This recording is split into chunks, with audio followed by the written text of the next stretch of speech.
السلام علیکم ورحمۃ اللہ وبرکاتہ۔ بسم اللہ الرحمن الرحیم۔ پروگرام میری سوچ یا دین، اور میں ہوں ڈاکٹر کمل کیسر۔ جب ہم دین کی بات کرتے ہیں اور اللہ سبحانہ وتعالیٰ کی پورے سسٹم کی حکمتوں کو سمجھنے کی کوشش کرتے ہیں تو انسان مبہوت ہو کے رہ جاتا ہے۔ جیسے ذلت کے اسباب کے باوجود وہ عزت بخشتا ہے، جیسے موسیٰ علیہ السلام کو ہم دیکھیں کہ ان کو اللہ تعالیٰ نے عزت دی اور فرعون کو ذلیل کر دیا، رسول اللہ صلی اللہ علیہ وسلم کو عزت دی اور قریش کو ذلیل کر دیا۔ عزت کے اسباب کے باوجود وہ ذلیل کر دیتا ہے۔ فرعون کو دیکھیں جو اپنے آپ کو بادشاہ کہتا تھا، اور قارون جو اپنے خزانے پہ مال پہ کتنا ظلم کرتا تھا، وہ ذلیل ہو کر رہ گئے۔ عذاب کے اسباب کے باوجود وہ اپنی رحمت نازل فرماتا ہے۔ ابراہیم علیہ السلام کو دیکھیں جہاں پر آگ سے ان کو بخش دیا۔ رحمت کے اسباب کے باوجود اور ان کی موجودگی میں بھی عذاب دے دیتا ہے، جیسے قوم عاد کو دیکھیں کیا کیا عمارتیں انہوں نے بنائیں، لیکن جب وہ تباہ ہونے پر آئے تو ایک آندھی نے ان کو تباہ کر دیا۔ ہلاکت کے تمام سامان ہونے کے باوجود اللہ سبحانہ تعالیٰ چاہے تو انسان کو بچا لیتا ہے، اور جب کبھی اسباب سے بچاؤ کی تمام تدبیر کسی نے کی ہو اس کو ہلاک کر دیتا ہے۔ اور اس میں ہم دیکھتے ہیں تمام انبیاء کے واقعات اور ان کی قوموں کا حال جنہوں نے اللہ تعالیٰ کی بات نہ مانی۔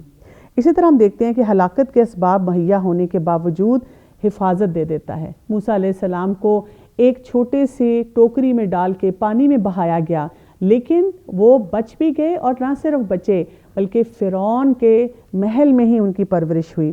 اللہ سبحانہ تعالیٰ کے پاس ہر طرح کے حفاظت کے انتظامات موجود ہیں، لیکن ہماری بدقسمتی کیا ہے کہ ہمارا رب جو ہمارے لیے تمام انتظامات کر رہا ہے، ہم اس کی معرفت ہی نہ رکھیں، اس کو پہچانا ہی نہ۔ تو آج کے پروگرام میں ہم خاص طور پہ بات کریں گے عقیدہ آخرت کی۔ یہ جاننے کی کوشش کریں گے کہ عقیدہ آخرت کا ہونا کس قدر ہمارے لیے ضروری ہے۔ میرے ساتھ موجود ہیں اسامہ، جنہوں نے ایتھیزم پہ، الحاد پہ، دین کے معاملات پہ بہت کام کیا ہے اور کر بھی رہی ہیں ماشاءاللہ۔ تو ہم ان سے جا کے جانیں گے کہ یہ سارے سلسلے جو ہیں ان کی کڑیاں کیسے ایک دوسرے سے ملتی ہیں۔ السلام علیکم ورحمۃ اللہ وبرکاتہ۔ وعلیکم السلام ورحمۃ اللہ وبرکاتہ۔ جی، ہم بات تو کریں گے عقیدہ آخرت پہ، لیکن اس سے پہلے میں آپ سے جاننا یہ چاہوں گی کہ اللہ سبحانہ وتعالیٰ نے اپنی معرفت ہمیں کیسے دی ہے؟ دیکھیں، اللہ سبحانہ وتعالیٰ نے ہمیں جب اس دنیا میں بھیجا ہے نا، تو ہمیں کوئی ٹریپ کرنے کے لیے نہیں بھیجا کہ میں ہوں بھی صحیح اور تمہیں پتہ بھی نہیں ہے اور تم مجھے مانو بھی صحیح۔ تو ایسی کوئی الجھن اللہ سبحانہ وتعالیٰ نے ہمارے لیے نہیں پیدا کی ہے۔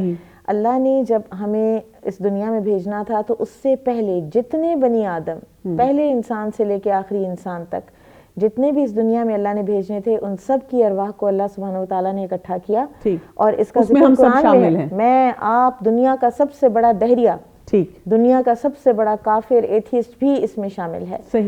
سب کے سب کو اللہ تعالیٰ نے اکٹھا کیا، اور اللہ تعالیٰ نے پوچھا، اور یہ قرآن میں سورۃ الاعراف میں ہے کہ الست بربکم، میں تمہارا رب نہیں ہوں؟ تو سب نے کہا، قالو، کہا، بلا شہدنا، کیوں نہیں اے ہمارے رب، ہم گواہی دیتے ہیں کہ تو ہمارا رب ہے۔ پھر اللہ سبحانہ وتعالیٰ نے اس وعدے کی، اس کو وعدہ الست عام زبان میں کہا جاتا ہے، تو اللہ سبحانہ وتعالیٰ نے اس وعدے کی وجہ بتائی کہ کہیں ایسا نہ ہو کہ قیامت کے دن تم یہ کہو کہ ہمیں تو پتہ ہی نہیں تھا کہ تو ہمارا رب ہے، لیکن اور ہم نے تو اپنے آباء و اجداد کو اس پر پایا۔ بالکل، اور میں آپ سے لیکن یہاں پہ یہی کہوں گی کہ مجھے تو نہیں یاد کہ میں نے یہ وعدہ کیا تھا، آپ یہ بتا رہی ہیں، تو میرے لیے تو یہ لمحہ فکریہ شروع ہو چکا ہے۔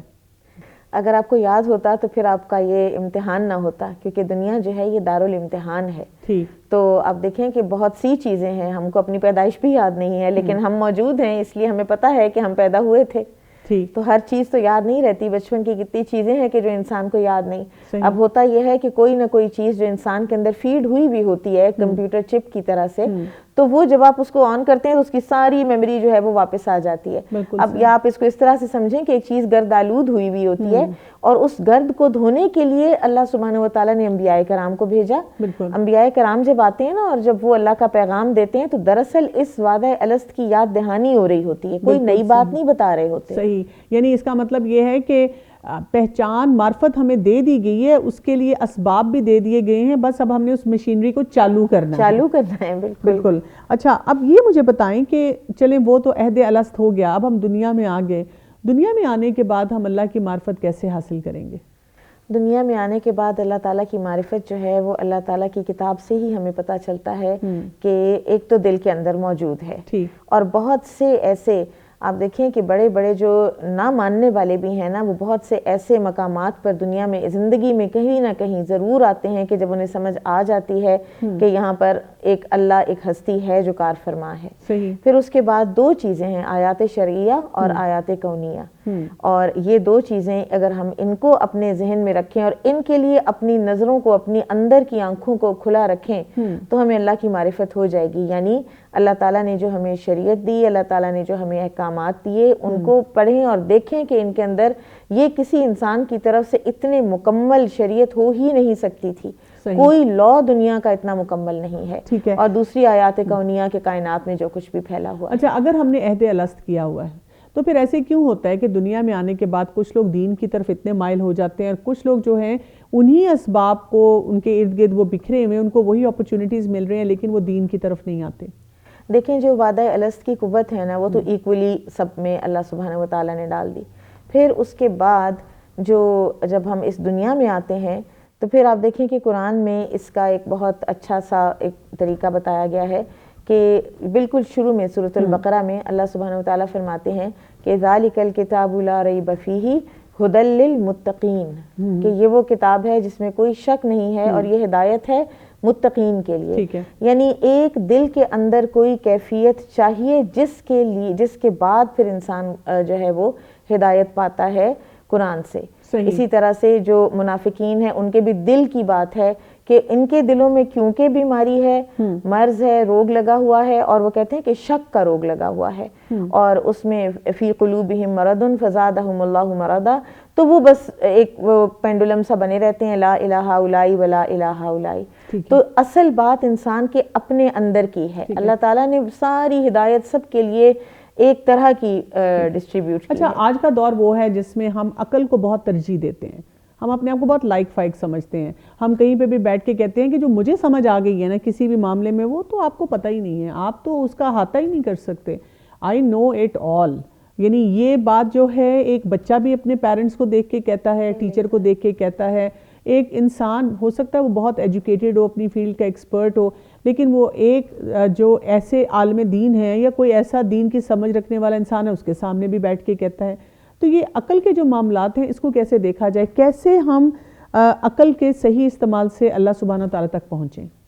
دیکھیں، عقل جو ہے نا، اس کے بارے میں وہ جو ایک شعر ہے نا، بے دھڑک کود پڑا آتش نمرود میں عشق، عقل ہے محو تماشائے لب بام ابھی۔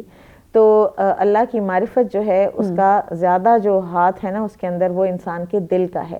عقل کو تو آپ دیکھیں کہ یہاں پہ اگر پانی کا گلاس پڑا ہو نا، اس کے اندر آپ پینسل ڈالیں تو آپ کی جو نظر ہے اور وہ جو آپ کے برین میں جو سگنلز جاتے ہیں وہ یہ جاتے ہیں کہ پینسل ٹیڑھی ہو گئی ہے۔ صحیح۔ تو عقل تو آپ کو تھوڑے سے اسٹیمولس سے بھی کئی دفعہ چیزیں جو ہیں وہ ایسی دکھا دیتی ہے کہ جو اصل میں ہوتی نہیں ہے وہ۔ ٹھیک، یعنی کہ ہم عقل پہ اتنا بھروسہ نہیں کر سکتے، اتنا بھروسہ نہیں ہم کر سکتے۔ عقل تو بالکل واضح آپ کو دھوکہ بعض اوقات دے جاتی ہے۔ ٹھیک ہے، اچھا یہ بھی بتائیے کہ یہ جو عقل ہے، ایک اور اس کے ساتھ مسئلہ ہوتا ہے کہ یہ ہمیں خود پسندی میں ڈال دیتی ہے۔ بالکل، مطلب میں جو ہے نا وہ اتنی انفلیٹ ہو جاتی ہے ہر چیز میں، میرا جو دل چاہتا ہے، جو میں کرنا چاہوں، اس میں ہم سیلف میڈ بھی ہو جاتے ہیں، پتہ نہیں کیا کیا لوگوں کے سامنے تھیوریز پیش کرنا شروع کر دیتے ہیں۔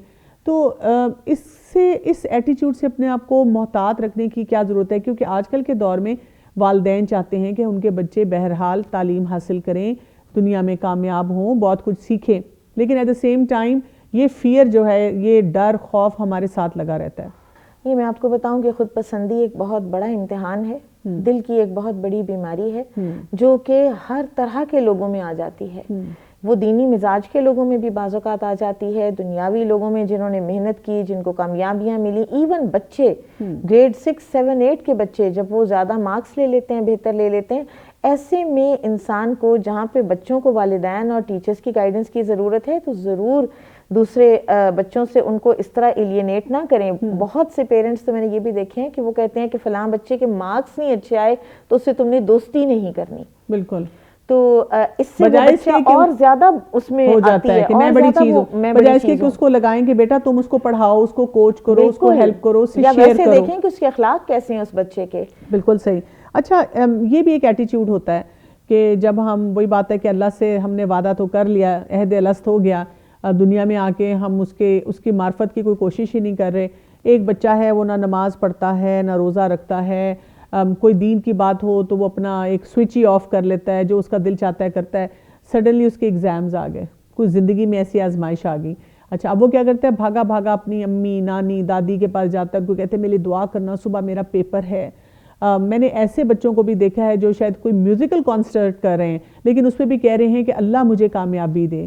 تو یہ جو اللہ کی معرفت ہمیں کسی مشکل میں ہم سٹک ہیں تو ہوتی ہے, اس کو ہم کس کیٹیگری میں رکھیں؟ یہ وہی الست بربکم والی کیٹیگری ہے. اور یہ تو ہمارے بچے ہیں نا کہ چلیں پیدا ہوئے ہمارے گھروں میں کچھ تھوڑے بہت, کسی کی تربیت کیسے ہو گئی کسی کی کیسے ہو گئی.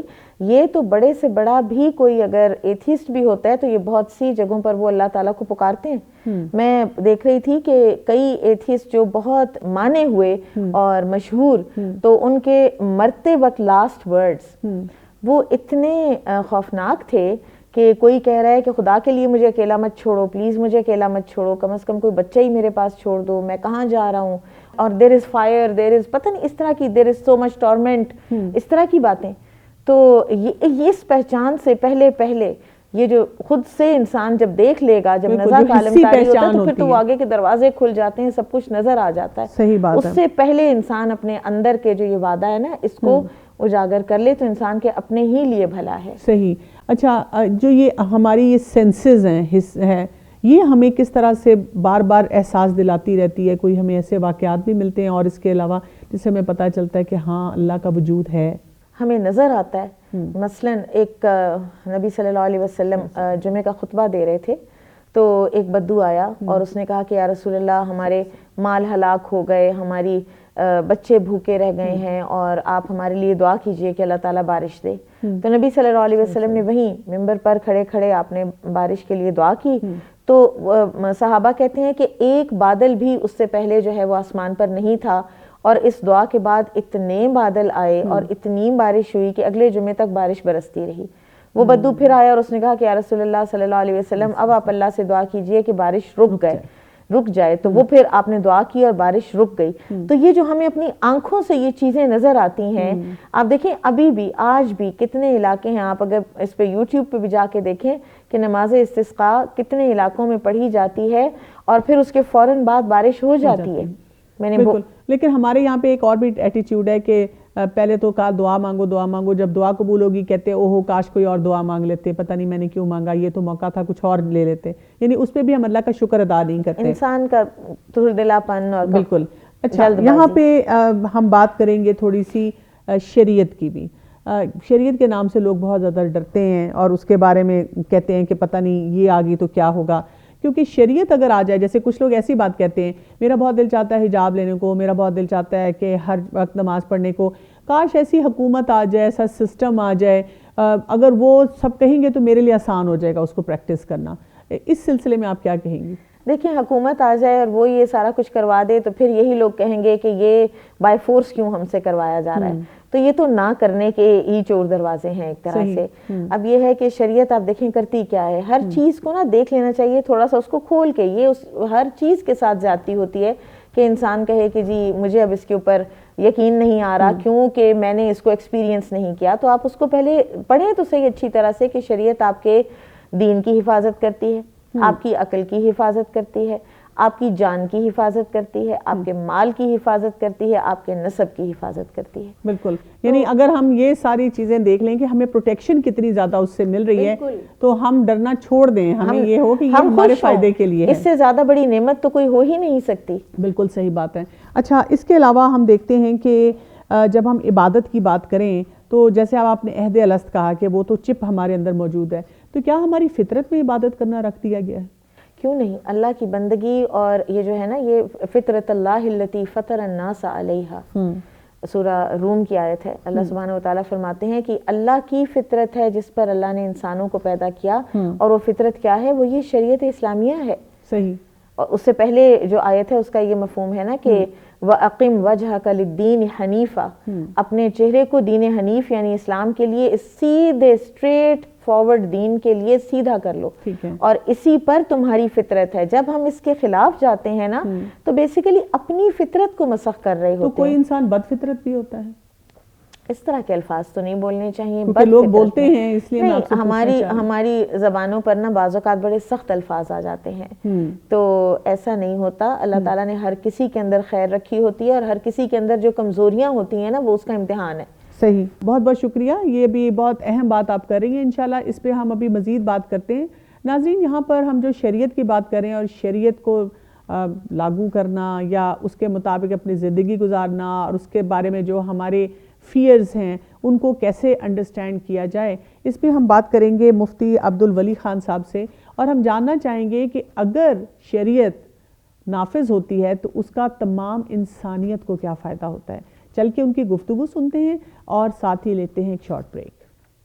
بنیادی طور پر جو اسلام ہے 5 چیزوں کی حفاظت اس کی ذمہ داری ہے, اور باقی جتنے بھی احکام ہیں وہ اسی 5 مسائل یا مقاصد کے ارد گرد گھومتی ہیں. مثلا پہلا جو مقصد ہے, مقصد اول شریعت اسلامی کا, وہ ہے حفاظت دین. دوسرا مقصد ہے حفاظت جان, اور تیسرا مقصد ہے حفاظت نسل اور حفاظت عزت. اسی طرح چوتھا مقصد ہے حفاظت عقل, اور 5واں مقصد ہے حفاظت مال. تو شریعت اسلامی کی جو سزائیں ہیں یا جو حدود ہیں اور یا جو بھی احکام ہیں, ان تمام کا مقصد یہی ہے کہ یہ 5 چیزیں انسانوں کی محفوظ رہیں. دین محفوظ ہو تاکہ اس بندے کی دنیا بھی اچھی ہو, آخرت بھی اچھی ہو. اسلام صرف دنیا کے حوالے سے بات نہیں کرتا بلکہ آخرت کے حوالے سے بھی بات کرتا ہے اور دنیا کے حوالے سے بھی بات کرتا ہے. تو حفاظت دین کا مطلب یہ ہے کہ اس بندے کا دین محفوظ ہو جائے اور اس کو کوئی زبردستی کسی اور نظریے اور مذہب پہ نہ ڈال دے. اگر اس نے اسلام اختیار کرنا ہے تو اپنے اختیار سے, مرضی سے اور ارادے سے اسلام اختیار کرے. تو مقاصد 5 میں پہلا مقصد حفاظت دین ہے. تو اسلام کی جو سزائیں ہیں یا اسلام کے جو احکام ہیں وہ اسی مقصد کے ارد گرد گھومتے ہیں. پھر اس کے بعد دوسرا مقصد حفاظت جان ہے. حفاظت جان اللہ سبحانہ و تعالیٰ نے قرآن مجید کے اندر اس مقصد کو بھی واضح فرما دیا ہے. وَلَكُمْ فِي الْقِصَاصِ حَيَاةٌ يَا أُولِي الْأَلْبَابِ, تمہارے لیے اے خالص عقل والو قصاص میں زندگی ہے. تو زندگی, ایک انسان کی جو زندگی ہے وہ محفوظ ہونی چاہیے. وہ انسان جو بھی ہے جب تک وہ متعدی نہیں ہے, تجاوز کرنے والا نہیں ہے اور اسلام کی روح سے وہ حربی نہیں ہے, تو وہ مسلم ہے یا کہ غیر مسلم, اس کی جان محفوظ ہے. اور جب جان محفوظ ہے تو یہ اسلام کا ایک مقصد اعلیٰ حاصل ہو جاتا ہے. اور اگر کوئی کسی کی جان لیتا ہے تو اس کے لیے اللہ سبحانہ و تعالیٰ نے قانون نازل فرما دیا کہ وَلَكُمْ فِي الْقِصَاصِ حَيَاةٌ يَا أُولِي الْأَلْبَابِ. تو اس قانون سے جانوں کی حفاظت ہو جاتی ہے, انسانی جان محفوظ ہو جاتی ہے. اسی طرح حفاظت عرض و ناموس و نسل ہے. تو اس کے لیے شریعت نے سزائیں مقرر کر دیے ہیں, حدود نافذ کر دیے ہیں کہ کوئی کسی کی عزت پہ ڈاکہ نہ ڈالے, زنا کا مرتکب نہ ہو. اور اگر کوئی زنا کا مرتکب ہوتا ہے تو اس سے تو ایک اللہ کے حقوق پہ ڈاکہ پڑتا ہے, انسانوں کے حقوق پر بھی ڈاکہ پڑتا ہے, اور نسل انسانی کے اندر بھی اختلاط واقع ہو جاتا ہے, اور بندے کی عزت بھی مجروح ہو جاتی ہے, اس کی عزت پہ ڈاکہ پڑ جاتا ہے. تو اس کے لیے بھی شریعت نے ایک حد مقرر کر دی ہے, ایک سزا مقرر کر دی ہے تاکہ لوگ کسی کی عزت و ناموس پہ ہاتھ نہ ڈالیں. اسی طرح شریعت کا ایک مقصد ہے, وہ ہے حفاظت عقل. عقل اللہ سبحانہ و تعالیٰ کی بہت بڑی نعمت ہے, تو اس عقل کی حفاظت ہونی چاہیے.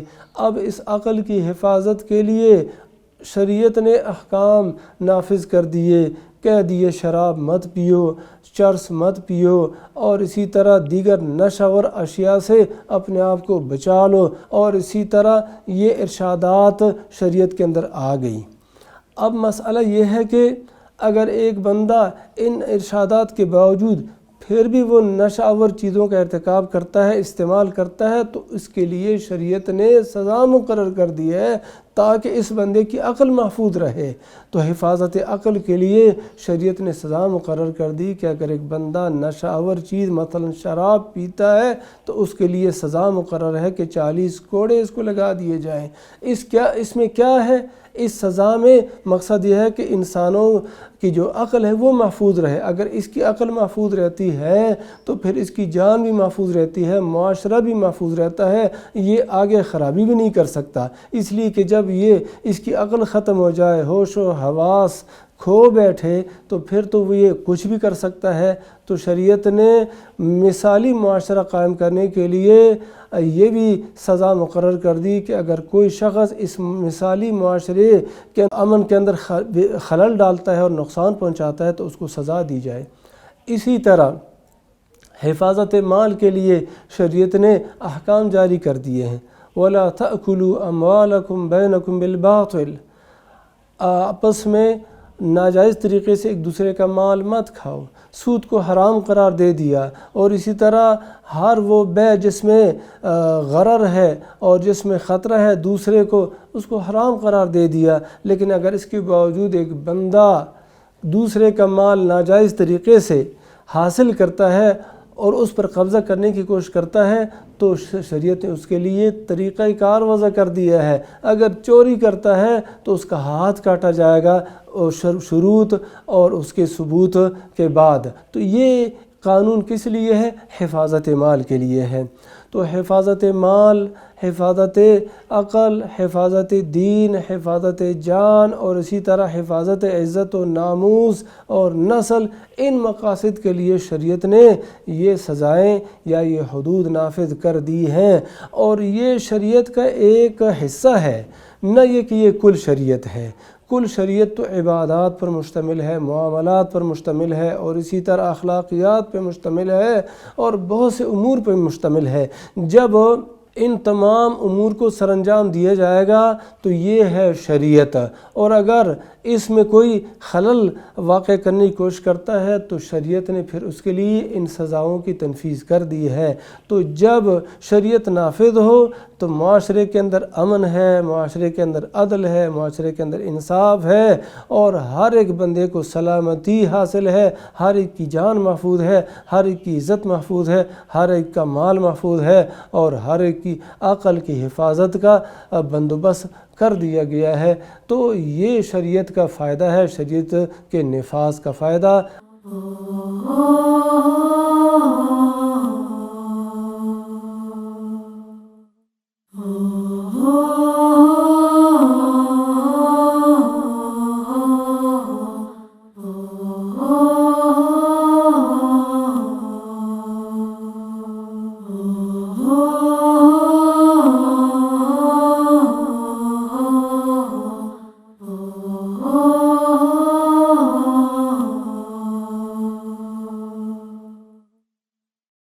ویلکم بیک ناظرین، آج ہم بات کر رہے ہیں عقیدہ آخرت کے اوپر اور یہ دیکھنا چاہ رہے ہیں کہ جو لوگ الحاد کی طرف جاتے ہیں ان کے کہاں کہاں چیلنجز آ رہے ہیں اور ان کی جو فیملی ممبرز ہیں، ان کے جو پیارے ہیں، یا ایون اگر کوئی ایک بچہ ہے، ایک نوجوان ہے جو کہ سوچ رہا ہے اور اس کو ڈر لگ رہا ہے کہ میں اس راستے پہ جا رہا ہوں، وہ کہاں کہاں اپنے آپ کو تھام کے رکھ سکتا ہے۔ تو جب ہم عقیدہ آخرت کی بات کرتے ہیں تو ایک ہمیں جو دنیا ہے جو کھینچتی ہے، اس کی جو ہوس ہے، اس پہ بھی تھوڑی سی اگر ہم بات کر لیں۔ میرے ساتھ موجود ہیں اسامہ، ان سے بات کرتے ہیں۔ مجھے بتائیے گا، ہم لالچ، ہرس، اس کی جب بات کر رہے ہیں تو دنیا میں ہم کیا کیا حاصل کرنا چاہتے ہیں؟ ویسے تو ہم میں سے ہر شخص کچھ نہ کچھ چاہتا ہے، لیکن میں خاص طور پہ یہاں سے آپ کو چاہوں گی کہ آپ مجھے بتائیں کہ ایک شخص جو الحاد کی طرف جاتا ہے اس کی چاہتوں میں آپ کو کیا چیز جو ہے نظر آئی ہے جو نارمل نہیں ہے؟ دیکھیں، نبی صلی اللہ علیہ وسلم نے فرمایا حب الدنیا رأس کل خطیئۃ، دنیا کی محبت ہر برائی کی جڑ بن جاتی ہے اور یہی منافقت کی طرف لے جاتی ہے، یہی کفر کی طرف لے جاتی ہے، یہی الحاد کی طرف لے جاتی ہے۔ اور دنیا کی محبت میں جہاں ایک طرف تو یہ سارا ہے نا کہ ہم اپنی مرضی کریں، اور اس کے ساتھ ساتھ ایک چیز اور ہے، اور وہ ہے حرص و ہوس، کہ میں یہ بھی اکٹھا کر لوں، میں یہ بھی اکٹھا کر لوں، مجھے اگر ملنا ہے، کوئی پیسے ملنے ہیں، دولت ملنی ہے، میں سیریں بھی کر لوں، میں وہاں بھی پہنچ جاؤں، یہ ساری چیزیں پھر مجھے چاہیے بھی تو مجھے الٹیمیٹ چاہیے اور مجھے ہر ایکسپینس پہ چاہیے کہ مجھے بس دنیا ہی دنیا چاہیے، بائی ہک اور بائی کروک مجھے چاہیے. اور کچھ لوگ ہوتے ہیں، اللہ تعالیٰ نے ان دو طرح کے لوگوں کا قرآن میں ذکر کیا ہے کہ کچھ لوگ ہوتے ہیں کہ جو دنیا مانگتے ہیں اور دنیا ہی صرف مانگتے ہیں. صحیح. اور پھر دوسرے ہوتے ہیں کہ جو دنیا اللہ تعالیٰ سے مانگتے ہیں لیکن ساتھ ہی اللہ تعالیٰ سے وہ آخرت مانگتے ہیں اور آخرت کے ایکسپینس پہ دنیا نہیں مانگتے. بالکل صحیح. تو پھر اللہ تعالیٰ ان کو بھی دیتا ہے، اللہ تعالیٰ ان کو رزق حلال میں سے بہت وافر دے دیتا ہے. وہ ہم تو یہی کہتے کہتے گزر جاتے ہیں، ہزاروں خواہشیں ایسی کہ ہر خواہش پہ دم نکلے، لیکن بہت نکلے میرے ارماں پھر بھی کم نکلے، وہ ختم نہیں ہوں گی، کبھی نہیں ختم ہوں گے. بالکل اینڈ لیس پٹ ہے یہ. ٹھیک ہے. اچھا، یہاں سے جب ہم سائیکالوجسٹ سے بات کرتے ہیں تو وہ بھی اس کانسیپٹ کو بہت زیادہ فالو کرتے ہیں. مجھے کئی دفعہ حیرت ہوتی ہے کہ جب ہم دین کے حساب سے کسی کو بتائیں کہ یہ نہ کریں اور یہ کریں تو ان کو لگتا ہے کہ توبہ یہ لوگ تو ون ٹریک مائنڈڈ ہیں، ٹنل ویژن ہیں، ہمیں بس ایسے ہی کانسیپٹ سکھاتے رہتے ہیں. لیکن جب ایک سائیکالوجسٹ بیٹھتا ہے اور آپ کا مسئلہ سنتا ہے کہ آپ کے لائف میں کیا کیا چیلنجز آ رہے ہیں، وہ آپ کو فوراً کہتا ہے کہ یہاں پہ نیڈز اینڈ وانٹس کا مسئلہ شروع ہو گیا ہے. اس کے بارے میں آپ کیا کہیں گی؟ دیکھیں، نیڈز تو ہماری وہ ٹھیک کہتے ہیں ایک طرح سے کہ جو ہماری وہ ہے نا ایک جو درمیان میں ایک فاصلہ ہے وہ اس طرح سے ہے کہ ہم بہت دفعہ اپنی نیڈز کو پہچان نہیں پاتے کہ نیڈز تو منیمم ہے انسان کی، اور ہم اپنی وانٹس کو بھی اپنی نیڈز میں لے آتے ہیں اور وہاں سے بے سکونی شروع ہوتی ہے. ورنہ آپ دیکھیں نبی صلی اللہ علیہ وسلم نے، صحابہ کرام نے کس طرح منیمم چیزوں کے ساتھ زندگی گزاری ہے. اور پھر آپ دیکھیں کہ ان میں سے تو کسی نے بھی خودکشی نہیں کی اس بات پر کہ ہم بھوکے ہیں. وہ پیٹ پہ پتھر باندھ کے بھی باہر نکل جاتے تھے اور بے ہوش ہو جاتے تھے، لیکن یہ تو کسی نے کانٹمپلیٹ نہیں کیا. اچھا، آج کے دور میں لوگ جہاں نیڈز اینڈ وانٹس پہ بات کرتے ہیں اور یہ کہتے ہیں کہ ہمیں نیڈز پہ رہنا چاہیے اور وانٹس میں بہت زیادہ نہیں جانا چاہیے، لیکن پھر ان نیڈز کے حساب سے بھی ایک ہائرارکی دکھائی جاتی ہے جس کو ہم میسلوز ہائرارکی کہتے ہیں. اور اس میں وہ یہ کہتے ہیں کہ آپ کی پہلے وہ ہے روٹی کپڑا مکان کی نیڈ ہے، وہ ہوگی تو پھر سیکیورٹی نیڈ ہے، وہ ہوگی تو پھر لو نیڈ ہے، اس سے اوپر ہم چلے جائیں تو پھر اس کے بعد آپ کی نیڈ آ جاتی ہے سیلف اسٹیم کی، پھر اس کے بعد آپ اپنی ذات تک پہنچتے ہیں اور سیلف ایکچولائزیشن ہوتے ہیں. اور اگر آپ کی کوئی بھی نیچے کی نیڈ نہ پوری ہوئی تو آپ کو جو ہے بڑا ڈپریشن رہے گا، آپ کی سیلف اسٹیم لو ہوگی اور آپ اپنی ذات تک تو پہنچ ہی نہیں سکتے. اور اسی وجہ سے کئی لوگ اسی وجہ سے کہتے ہیں کہ ہاں جی آپ کا پیٹ بھرا ہوا ہے، آپ آرام سے رہ رہے ہیں تو اسی لیے آپ کو دین یاد آ رہا ہے، اور اگر غربت ہوتی تو نہ یاد آتا. تو نبی صلی اللہ علیہ وسلم اور صحابہ کی آپ دیکھیں پہلے دن ہی سیلف ایکچولائزیشن ہو گئی. روٹی کپڑا مکان تو سارا ان کا مکہ میں رہ گیا اور وہ مدینہ میں آ گئے جب، اور پرسیکیوشن سٹارٹ ہو گئی. تو نبی صلی اللہ علیہ وسلم نے تو اپنی تجارت بھی چھوڑ دی. تو آپ صلی اللہ علیہ وسلم کسی کو تو نہیں بتاتے تھے کہ تم یہ کمائی کر لو یا یہ طریقہ رزق کا اختیار کر لو. ایون یہ بھی وہاں پہ تو مکہ میں کوئی چھپ بیٹھنے کی بھی جگہ نہیں تھی. ٹھیک ہے.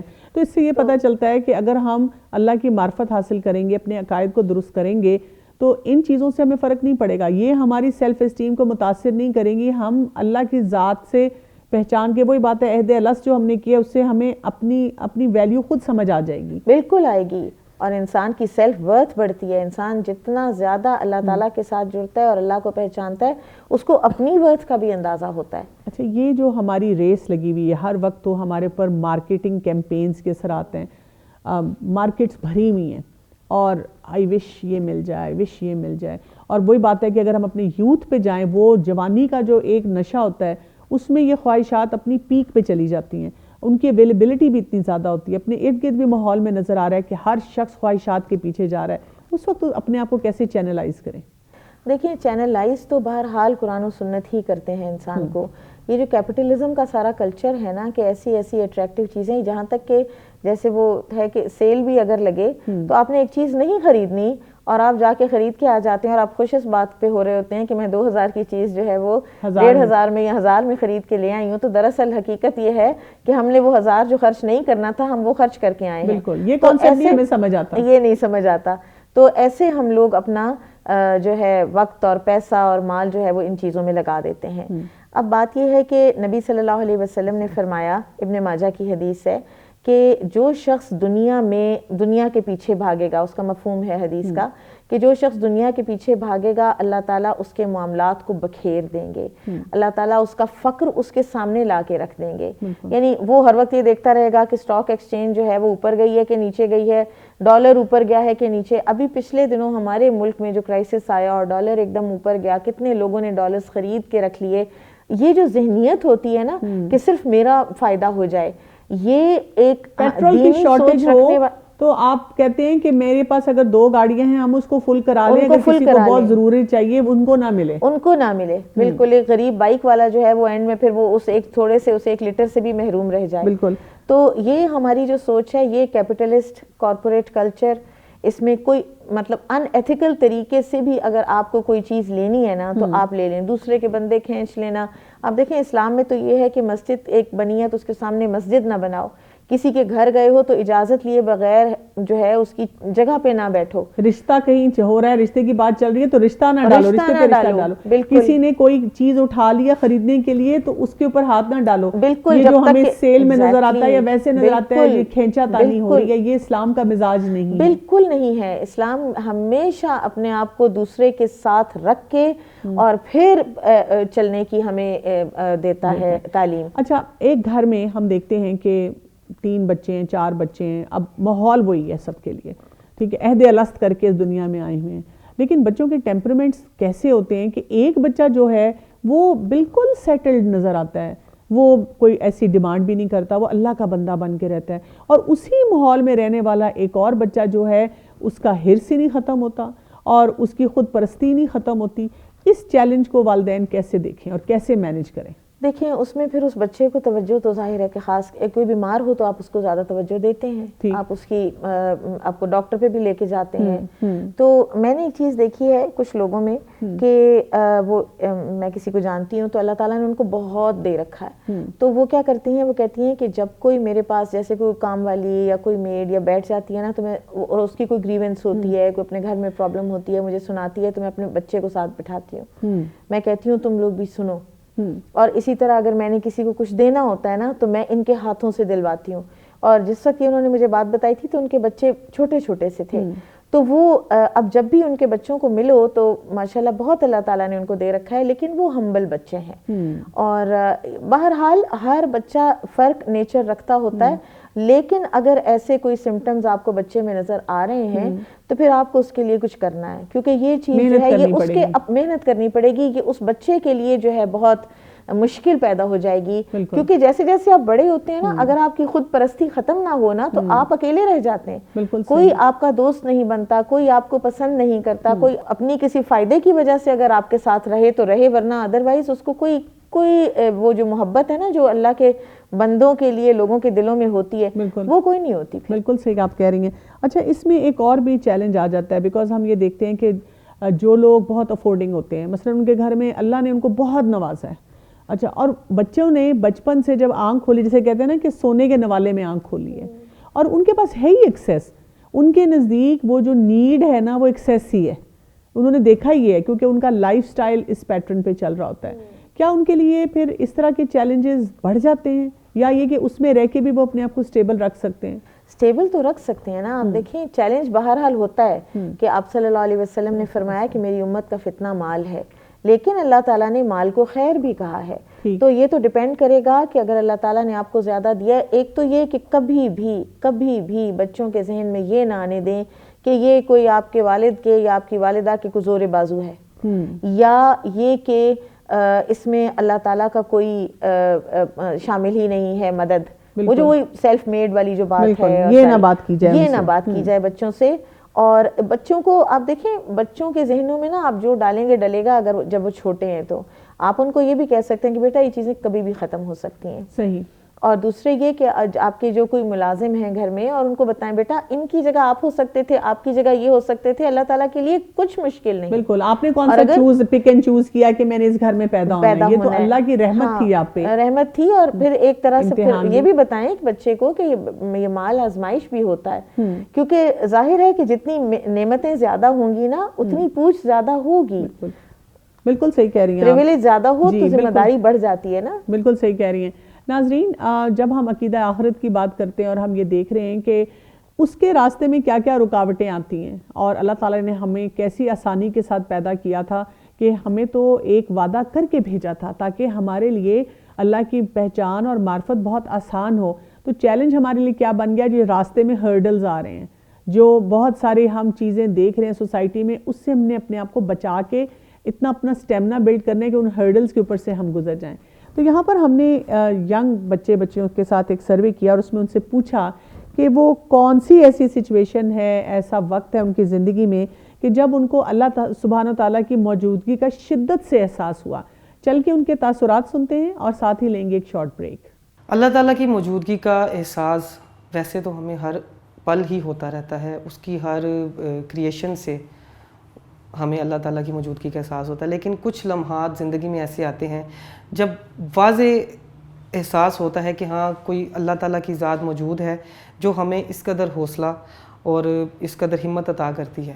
جب آپ کو کوئی پیارا دنیا سے چلا جاتا ہے، اس کے بعد آپ کو کچھ لمحوں کے لیے محسوس ہوتا ہے کہ اب آپ کا جینا، اب آپ کی زندگی اس دنیا میں بہت ہی مشکل ہے، لیکن اللہ تعالیٰ کی ذات آپ کو ہمت دیتی ہے، آپ کو حوصلہ دیتی ہے اور زندگی میں آگے چلنا سکھاتی ہے. اس کے علاوہ مزید مثالوں سے اس کو بیان کیا جا سکتا ہے. جیسے آپ کسی چیز کی تلاش میں ہوتے ہیں، میرا پرسنل ایکسپیرینس یہ کہ میں رزق حلال کی تلاش میں تھا، اللہ تعالیٰ سے مسلسل دعاؤں میں مصروف رہتا تھا کہ اللہ تعالیٰ مجھے رزق حلال عطا فرمائے، جو کہ اللہ تعالیٰ نے میری دعاؤں کے نتیجے میں ایک ریزنیبل نوکری کی صورت میں مجھے ان دعاؤں کا اجر دیا، اور اس سے میرا ایمان اللہ تعالیٰ پہ مزید پختہ ہو گیا. اللہ تعالیٰ اپنی موجودگی کا احساس چھوٹی چھوٹی باتوں میں کبھی کبھی کراتا ہے، اور ہمیں وہ فیل کراتا ہے کہ وہ اس دنیا میں پریزنٹ ہے، وہ ہر جگہ موجود ہے، ہمارے پکارنے پہ وہ ہمیشہ ہمارے پاس ہوگا. اس کی ایک ایگزامپل میں آپ کو بتاتی ہوں. ہمارے ساتھ کچھ واقعہ ہوا کچھ دن پہلے، رات کا وقت تھا، لاک ڈاؤن سچویشن ہی جا رہی تھی اور ہم باہر گئے کہیں پر، تو ہماری گاڑی بند ہو گئی اور گاڑی بالکل نہیں چل رہی تھی، ایشو ہو گیا تھا کوئی. تو آس پاس کوئی بھی نہیں تھا، کوئی ہیلپ موجود نہیں تھی، اور ہم بہت زیادہ پینک سچویشن میں تھے اور اللہ سے دعا کر رہے تھے کہ کوئی میریکل کر دو. اسی دوران کہیں سے 2 آدمی آئے اور انہوں نے ہماری ہیلپ کرنی شروع کر دی. ہم نے ان کو ہیلپ کے لیے بلایا بھی نہیں، بٹ پھر بھی وہ خود آئے اور خود سب کچھ کیا، اور ہمیں بہت آرام سے وہ گھر تک پہنچا کے آئے. تو ہمیں ایسا فیل ہوا جیسے وہ ایک فرشتے ہیں جو اللہ نے ہماری مدد کے لیے بھیجے ہیں، اور اس ٹائم پہ بہت اچھا ایک احساس ہوا کہ اللہ اس دنیا میں موجود ہے اور وہ سب کچھ دیکھ رہا ہے، اور مجھے ضرورت پڑنے پہ وہ اپنے فرشتے بھیج دیتا ہے. میں نے 2016 میں ایک کمپٹیشن ون کیا نعت کا، جس میں ہزاروں کی تعداد میں لوگوں نے جو تھی آڈیشنز بھی دیے، اور پھر اس میں میں ٹاپ 10 میں آئی، دین ٹاپ 5 میں آئی، اور میں نے وہ کمپٹیشن ون کیا. اور میں تب ایسا سیکھتی بھی نہیں تھی، تو مجھے یہ احساس ہوا کہ جب مجھے کوئی سکھانے والا بھی نہیں تھا استاد، اور میں جس سن کے وہ کرتی تھی، اور جب میری باری آنے والی ہوتی تھی تو میں بالکل درود شریف پڑھ رہی ہوں اور یہ کر رہی ہوں، اور اللہ تعالیٰ کے بالکل نزدیک ہوتی جا رہے ہیں انسان ہم.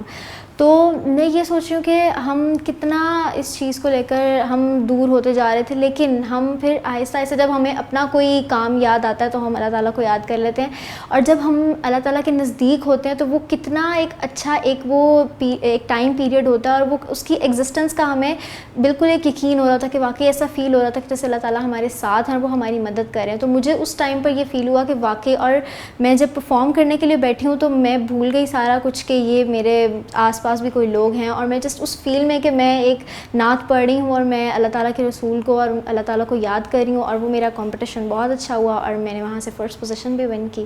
بہت سی چیزیں ہیں جو یہ بات کی گواہی دے رہی ہیں کہ اللہ تعالیٰ نے ان سب کو بنایا ہے. جیسا کہ آپ دیکھتے ہیں، بارش، پہاڑ، برف باری، پھول، درخت، ندیاں، دریا، سمندر، تو یہ سب چیزیں جو ہیں یہ اللہ تعالیٰ کے ہونے کا ثبوت دیتی ہیں کہ کوئی جو ہے جو ان کا بنانے والا ہے اور یہ نظام سارا چلا رہا ہے. جب جانوروں کو دیکھتے ہیں کہ بڑے ہاتھی سے لے کے کیڑی تک بھوکے نہیں مرتی اور اس کو اللہ تعالیٰ رزق دے رہے، تو یہ سب اللہ تعالیٰ کی ہونے کا ثبوت دیتی ہیں اور گواہی دیتی ہیں کہ جو ان سب کو دنیا میں زندہ رکھے ہوئے ہے، یہ سب نظام چلا رہے. اللہ تعالیٰ کی موجودگی کا احساس ویسے تو انسان کو ہر وقت میں ہوتا ہے، لیکن جب انسان کسی برے وقت سے گزر رہا ہو یا کسی اس طرح کی مشکل سے گزر رہا ہو، پریشانی سے گزر رہا ہو، تو اس وقت میں زیادہ اللہ تعالیٰ کی شدت کا احساس ہوتا ہے. مجھے اللہ تعالیٰ کی موجودگی کا احساس تب ہوا جب میرے والد صاحب بہت زیادہ بیمار تھے. ان کو ہارٹ اٹیک ہوا تھا بیک ان 2010, اور میں نے تب اللہ تعالیٰ سے دعا مانگی کہ میرے اللہ میرے والد صاحب کو صحت یاب کر دے, اور میرے والد صاحب کو اللہ تعالیٰ نے ایک نئی زندگی دی. مجھے اللہ تعالیٰ کی موجودگی کا احساس وہ تو ہر بندے کو ہر ٹائم ہی ہوتا ہے بے شک, جیسے کہ ہم آسمان, زمین, سورج, چاند اور ندیاں یہ سب دیکھتے ہیں, یہ احساس ہی ہے اللہ تعالیٰ کا. پر مجھے سب سے زیادہ تب ہوا جب میری ماں جی بیمار تھیں, ٹھیک ہے, والدہ بیمار تھی میری, تو میں نے بس اللہ تعالیٰ سے دعا کی کہ اللہ تعالیٰ میری ماں جی کو ٹھیک کر دیں جلد از جلد. تو اللہ تعالیٰ کا ایسا کرم ہوا کہ وہ میری بس دعا کرنا تھی کہ میری ماں جی ٹھیک ہو گئے. یعنی کہ میرا تو اللہ تعالیٰ پہ بہت زیادہ بھروسہ ہے.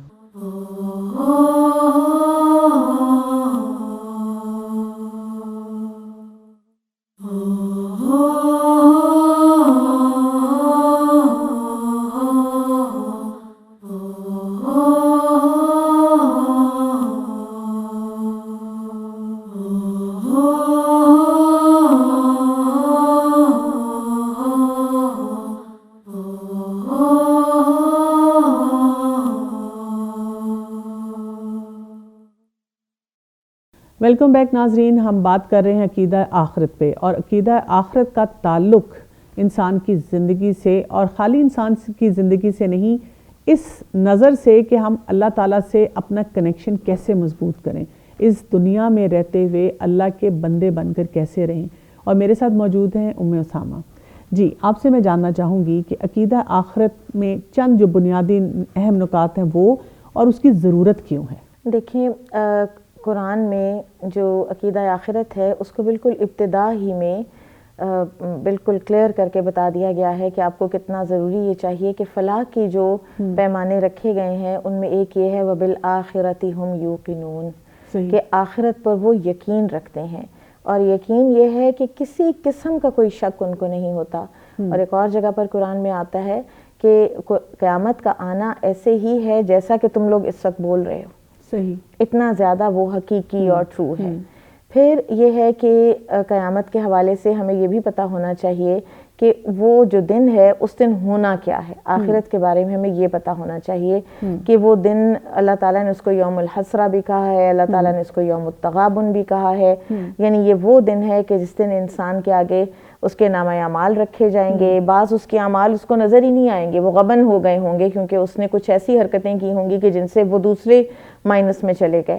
اچھا, یہاں پہ میں آپ کو روکوں گی کیونکہ جیسے آپ یہ قرآن کے ریفرنسز سے بات کرنا شروع ہوئی ہیں, تو میں نے یہ ایک ایٹیٹیوڈ دیکھا ہے کہ جب آپ ان کو, یہ حقیقت ہے نا, ہم ان کو بتانے کی کسی کو بھی کوشش کرتے ہیں کہ دیکھیں یہ ہونے والا ہے, تو وہ کہتے ہیں آپ ہمیں ڈرا رہے ہیں, اور اس کے ساتھ ہی وہ کہتے ہیں کہ I don't want to talk about it. وہ اپنا ٹی وی آن کرتے ہیں, گیم آن کرتے ہیں جس میں وہ مار دھاڑ اور وہ ہارر موویز اور وہ ڈراوا, وہ کہتے ہیں اس سے نہیں ہمیں ڈر لگ رہا, اس سے آپ ہمیں ڈرا رہے ہیں. اچھی بات ہے اگر ڈر رہے ہیں تو, یہ تو پھر بھی ایک پازیٹیو سائن ہے کہ ڈر رہے ہیں, اور ڈرانا چاہیے کیونکہ اللہ تعالیٰ نے ڈرایا ہے. اللہ تعالیٰ نے دیکھیے نبی صلی اللہ علیہ وسلم کا اور تمام انبیاء کا جو ایک ذمہ داری تھی وہ صرف خوشخبری دینا بھی نہیں تھی اور صرف ڈرانا بھی نہیں تھی, دونوں چیزیں تھیں. اچھا, اہل مکہ جو تھے ان کے کیا عقائد تھے اس سلسلے میں؟ آخرت کے سلسلے میں مکمل انکار, ٹوٹل انکار. اور وہ یہ کہتے تھے, وہ جس کو آج آپ دہریہ کہتے ہیں نا, کہ ہمیں بس ٹائم ہے, وقت گزرتا ہے, انسان طبعی طور پر بوڑھا ہوتا ہے, مر جاتا ہے, ختم ہو جاتا ہے, بس یہی ما یہلکنا الا الدہر. اور آپ کو میں یہ بتاؤں کہ ہمارے آج کے بہت سے لوگ اور ہماری جو یوتھ ہے جو بہت زیادہ زندگی انجوائے کرنا چاہتی ہے, اور چھوٹے چھوٹے بچے, اور ان کی زبان کے اوپر یہ slogan YOLO, you only live once, ٹھیک ہے, تو وہ انہوں نے لیا ہوا ہے. اور یہ وہی مینٹیلٹی ہے, آپ دیکھیں وہی سائیکالوجی ہے کہ جو اس وقت سے چلی آ رہی ہے کہ آخرت کا انکار ہے, اور اس دنیا میں جتنا انجوائے کرنا چاہو کر لو. اور آپ دیکھیں شیطان نے کتنے بڑے دھوکے میں ڈال رکھا ہے کہ آپ کتنا بھی اس دنیا کو انجوائے کر لیں گے. وہ کہتے ہیں وہ دیکھا جائے گا, آخرت کس نے دیکھی ہے, جب وہ وقت آئے گا تو دیکھیں گے. اور یہ جو آپ نے یولو کی بات کی ہے, یہ بڑا مشہور سلوگن ہے, یو اونلی لیو ونس. جب میں نے پہلی دفعہ سنا تو ظاہر ہے میں ٹھٹک کے رہ گئی کہ یہ کیا بات ہے, لیکن پھر میں جب اسٹوڈنٹس کو پڑھاتی ہوں تو میں ان کو ہمیشہ اسی سلوگن کے ذریعے کہتی ہوں ہم واقعی اس دنیا کے لیے یولو ہی ہے, یو اونلی لیو ونس. اس دنیا میں ہم واپس نہیں آ سکتے, جو کرنا ہے, جو کمائی کرنی ہے ابھی کر لو, اس لیے کہ پھر وہی بات ہے یوم حسرت نہ بن جائے, there is another life, پھر آپ دوسری زندگی میں جائیں گے, یہاں نہیں واپس آ سکتے دوبارہ. اور یہ تو صاف پتہ چل رہا ہے کہ آپ you are growing older also, اور یہ زندگی آپ کے سامنے کتنے لوگوں کی جس وقت اللہ چاہے جس کی چاہے ختم کر دے, اتنی انسرٹن یہ دنیا ہے. تو یہ تو حیات الدنیا ہے نا, اور جو آخرت کی زندگی ہے, اصل زندگی لہی الحیوان, اصل زندگی تو وہ ہے, اور وہ جو ایک لامتناہی سلسلہ ہے زندگی کا, جہاں جتنا رہنا ہو وہاں کے لیے اتنا ہی پریپیئر کرنا ہوتا ہے نا. صحیح. تو جو بچے اس فائنل ایگزام کے لیے پریپیئر نہیں کرتے دیکھا جائے گا, تو پھر ان کے حالات جو ہوتے ہیں رزلٹ کے وقت, تو وہ بھی تو پھر سامنے نظر آ رہے ہیں. ہمارے بچے جو ہیں, یوتھ جو ہے, یہ سائنس فکشن ٹائپ کی موویز بہت دیکھتے ہیں, اور اس میں کئی فلمیں بڑی مشہور بھی ہوئی ہیں انگلش کی, اور اس میں ایسے جیسے کسی کو موت آئی, مر گیا, پھر اس کی کلوننگ ہوئی, لیب میں لے کے گئے, انہوں نے دوبارہ اس کو کچھ انجیکٹ کیا یا اس کا کلون بنایا اور وہ دوبارہ آ گیا. اور اسی طرح سے جو گیمز ان کی ہوتی ہیں, ایک مرا اور کچھ پوائنٹس لیے, اس کو بچپن سے بچے کھیلتے ہیں, وہ دوبارہ زندہ ہو گیا. یعنی اس قسم کی جو ایسی فکشن کی موویز آ رہی ہیں, ٹائم ٹریول میں کہیں گیا اور پھر واپس آیا کسی کیپسول میں سے اور پھر وہ زندہ ہو گیا. تو ہمارے بچوں کے ذہن میں عقیدہ آخرت جو ہے وہ کیسے اس کو ہولڈ کرے گا جب وہ اس قسم کی امیجری جو ہے وہ لگاتار دیکھ رہے ہیں؟ آپ دیکھیں, اس سے تو پھر بلکہ بہتر ہے, آپ اگر وہ بھی یہی کہہ رہے ہیں کہ ایک انسان مر کے دوبارہ جی سکتا ہے, تو ہمارا دین تو ہمیں یہی بتاتا ہے کہ آپ نے مرنا ہے, اور جو کچھ آپ نے یہاں پر کیا اس کا رزلٹ تو آپ کا آؤٹ ہونا ہے. آپ اس کو یہ بھی, فرائڈ تھا نا, تو اس نے یہ کہا تھا کہ جو کچھ انسان کرتا ہے, جو کچھ انسان بولتا ہے, جو انسان ایکسپیرینس کرتا ہے, وہ سب کا سب اس کے سب کانشیس کے اندر ہے, اور وہ کبھی بھی, وہ کہتا ہے, اریز نہیں ہو سکتا. ٹھیک ہے. تو آپ دیکھیں کہ انسان کا جو نامہ اعمال ہے اس کے بارے میں, وہ تو اس سے بھی زیادہ ظاہر ہے, پروفاؤنڈ ہے فرائڈ کی بات سے, کہ سورہ کہف میں آتا ہے کہ آدمی اس دن اپنا نامہ اعمال دیکھے گا تو وہ کہے گا کہ اس کتاب کو ہے کیا, اس نے تو کوئی چھوٹی بڑی چیز کچھ چھوڑا ہی نہیں ہے, کچھ نہیں چھوڑا. تو جیسے جیسے بچے یہ فکشنز وغیرہ دیکھتے ہیں نا, ویسے ویسے ساتھ پھر ماؤں کی محنت کا جو ہے نا وہ بڑھ جانا چاہیے. اچھا, یہ جو آپ نے عقیدہ آخرت کی بات کی اور اس کے اوپر اپنے آپ کو جمانے کی بات کی, ہمارے راستے میں دو بہت بڑی رکاوٹیں ہیں, کیونکہ جب بچہ چھوٹا ہے تب تو آپ اسے بتاتے ہیں, بلکہ میں کہوں گی کہ بتاتے کم ہیں, اس لیے کہ ہم کہتے ہیں یہ چھوٹا بچہ یہ ڈر جائے گا, اس کو بتانے کی کوشش نہیں کی جاتی, بہت چھوٹا ہے اس کو نہ بتایا جائے, یہ بڑا ہوگا تو پھر اس کو سمجھائیں گے کہ آخرت میں کیا ہوگا, قیامت کیسے آئے گی. اچھا, پھر اس کے بعد کیا ہوتا ہے, جب وہ آگے جاتا ہے اسکول میں, اب پڑھائی, کمپٹیٹیو انوائرمنٹ, ہم اس کو یہی لالچ دیتے رہتے ہیں, پڑھو پڑھو, اب تم نے اس کالج میں جانا ہے, پھر اس یونیورسٹی میں جانا ہے, پھر یہاں سے آگے تم نے نکلنا ہے, کچھ کرنا ہے. وہ اسی رٹ میں لگا رہتا ہے, وہ کوئی آخرت کی تیاری نہیں کر رہا, اس کا عقیدہ آخرت جو وہ کمپرومائز ہو رہا ہے. اس کے بعد پڑھ لیا, جاب کی طرف گیا, کارپوریٹ کلچر میں زیادہ تر جابس ہوتی ہیں, اور پھر کارپوریٹ کلچر کا جو انوائرمنٹ ہوتا ہے وہ سک ان کر لیتا ہے, وہ بھی ان کو وہی کمپٹیشن سکھا رہا ہے کہ آگے سے آگے, اب تم نے اتنا یہ لیول اٹین کرنا ہے, اور اتنی تمہارا پیکیج ہونا چاہیے, اور تمہیں یہ حاصل ہونا چاہیے, تم یہ کرو گے تو تمہیں یہ ملے گا. یہ نچوڑ لیتا ہے یہ پورا سسٹم جو ہے. تو اس میں کس طرح سے اس ایسی کمپٹیٹیو انوائرمنٹ جو بچپن سے مل رہی ہے, اس کو کیسے, کہاں کہاں تھم کے کیا کیا کرنے کی ضرورت ہے؟ دیکھیں, آپ نے جو ساری ایک سٹیجز بتائی ہیں دنیا کی زندگی کی, تو آپ دیکھیں کہ ایک انسان جو دنیا میں آیا, اس کے ساتھ کس کس لیول پر کس کس نے زیادتی کی. ماں باپ نے بھی زیادتی کی, کیونکہ اس کو یہ کلچر دیا, اور میں نے خود دیکھا ہے مدرس کو ایک ایک مارک کے اوپر, ایک ایک نمبر کے اوپر بچے کے سامنے ٹیچر سے لڑتے ہوئے. صحیح. کہ آپ نے یہاں پر میں بڑھوا کے چھوڑوں گی نمبر. پھر اسی طرح سے ذرا وہ اور بڑا ہوتا ہے تو اسکول کے بھی پریشرز اور اسکول کا بھی کمپٹیشن, تو وہ سارا جو زندگی میں اس طرح وہ آگے جاتا ہے, تو اس کو تو پتہ ہی صرف یہ ہے کہ میں نے اس کمپٹیشن کی دنیا میں, اس کٹ تھروٹ کمپٹیشن کی دنیا میں میں نے سروائیو کرنا ہے. تو پھر وہ سروائیول کے صحیح غلط ہر چیز کو وہ بھول جاتا ہے, کیونکہ ہم نے اس کو کچھ سکھایا ہی نہیں ہوتا. پھر جب وہ آگے جاتا ہے تو پھر وہ وہی کچھ کرتا ہے, اور یہی وہ ہے کہ جب وہ کامیاب ہوتا ہے تو پھر وہ کہتا ہے کہ میں سیلف میڈ ہوں, میں نے خود کیا سارا کچھ. تو وہ ہر چیز کے اندر سے اللہ کی ذات, اللہ کی معرفت, حلال حرام, ہر چیز نکل جاتا ہے اس کے اندر سے. دنیا اور آخرت کا جب ہم موازنہ کریں تو ہم اپنے بچوں کو کس طرح سے سکھائیں کہ دنیا کی کیا حقیقت ہے اور آخرت جو ہے وہ کہاں ہے, اس کو کیسے پلیس کیا جائے؟ بالکل, یہ بہت اچھا سوال ہے, اور اس میں سورۃ الحدید کی ایک آیت جو ہے وہ میں آپ کے سامنے رکھوں گی, اور اللہ سبحانہ و تعالیٰ نے اس میں ایک ہماری ٹائم لائن بتائی ہے اور بہت پروفاؤنڈ آیت ہے وہ اس کمپیریزن میں کہ دنیا کیا ہے اور آخرت کیا ہے. سب سے پہلے لائبن و لہون کہ بچہ کھیل تماشے میں رہتا ہے. لائب کہتے ہیں اس طرح کے کھیل کو کہ جس میں ذرا تھوڑا سا کوئی فائدہ بھی ہو, کہ جیسے فزیکل کوئی کھیل کھیل رہے ہیں, ٹھیک ہے. اور لہو ہے کہ جس کے اندر پھر کوئی فائدہ بھی نہیں ہے, بیکار بالکل.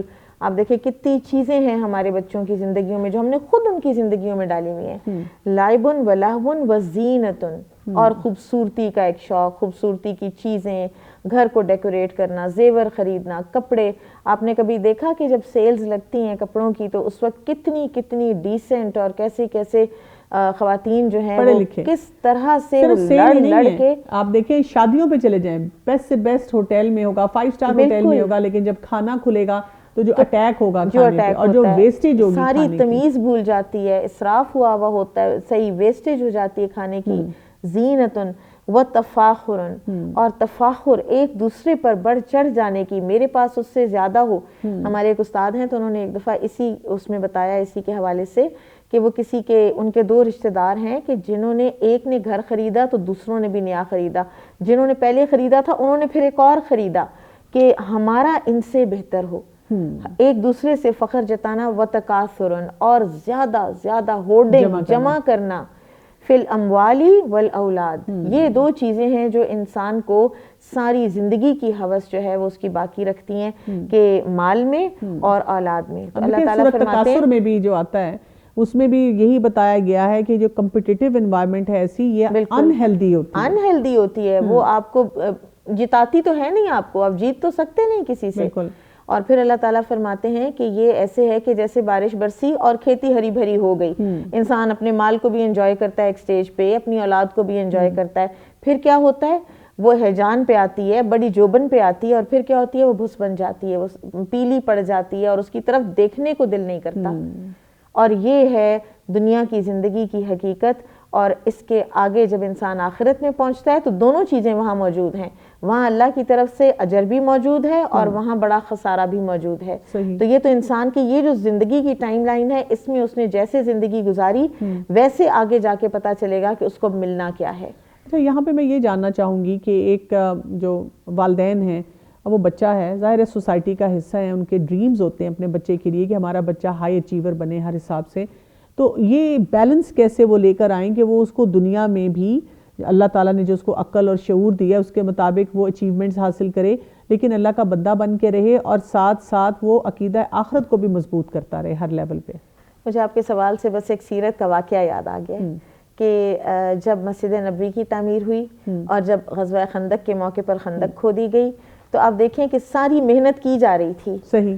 اور محنت شاقہ تھی جس کو کہتے ہیں, اور اپنی جو ہے پیٹھوں پہ لاد کے اور اپنے اٹھا کے اینٹیں اور لائی جا رہے تھے, اور مسجد بنائی جا رہی تھی, پھر خندق کھودی جا رہی تھی, اور ساتھ کیا کہا جا رہا تھا, لا عیش الا عیش الآخرہ, کہ زندگی تو بس آخرت کی زندگی ہے. وہ جو آرام اور جو راحتیں ہیں وہ تو آخرت کی زندگی میں ملنی ہے. ساری محنت بھی کی اور اس محنت کو اللہ تعالیٰ نے آپ دیکھیں کتنا قبول کیا. وہ خندق جو ہے وہ مدینہ کی ساری اس جنگ کے جیتنے کا باعث بن گئی. بالکل صحیح. محنت کرنی ہوتی ہے, محنت کو ایٹریبیوٹ اللہ کے ہاں کرنا ہوتا ہے کہ یہ اللہ تعالیٰ نے ہی ہمیں دے دی اپرچونٹی, اللہ تعالیٰ نے ہی کر دی رہنمائی. لیکن ہاں آپ دیکھیں نبی صلی اللہ علیہ وسلم سے اللہ تعالیٰ نے کتنی محنت کروائی ہے. بالکل. طائف میں آپ صلی اللہ علیہ وسلم تشریف لے گئے اور ہر دفعہ آپ کو کامیابی نہیں بھی ہوئی ہے. بالکل. اور اس کے باوجود پھر یہ تو نہیں تھا کہ اللہ تعالیٰ یہ کر دیتے کہ یہ اللہ کے نبی ہیں تو بس ان کو بھیج دیا تو ہر سٹیپ پہ ان کو بس معجزانہ کچھ بھی نہیں ہوا. تمام محنت کے ساتھ سارے معاملات ہوئے, تمام محنت کے ساتھ معاملات ہوئے ہیں. اور پھر آپ دیکھیں کہ غزوہ حنین کے وقت جب مسلمانوں کو ذرا سا اپنی طاقت پہ آ گیا نا کہ ہم تو 12,000 ہیں, تو وہ انہوں نے ایسے تیر برسائے کہ مسلمانوں کے قدم اکھڑ گئے. تو قرآن میں آ گیا. صحیح بات, جزاک اللہ, بہت بہت شکریہ آپ کا. ناظرین, ہمیں بات یہاں پہ یہ سمجھ آتی ہے کہ دنیا جو اللہ سبحانہ وتعالیٰ نے ہمیں دی وہ ہمارے لیے ایک ٹول کی طرح ہے, اور اسی ٹول سے ہم نے اپنی آخرت کے جو ہے انویسٹمنٹ کرنی ہے. اگر ہمیں یہ بات پتہ چل جائے تو ہمارے لیے دنیا اور آخرت کا بیلنس لانا, عقیدہ آخرت کو مضبوط کرنا انشاءاللہ کوئی مشکل کام نہیں رہے گا. اور ساتھ ہی آپ سے اجازت چاہوں گی. السلام علیکم ورحمۃ اللہ وبرکاتہ.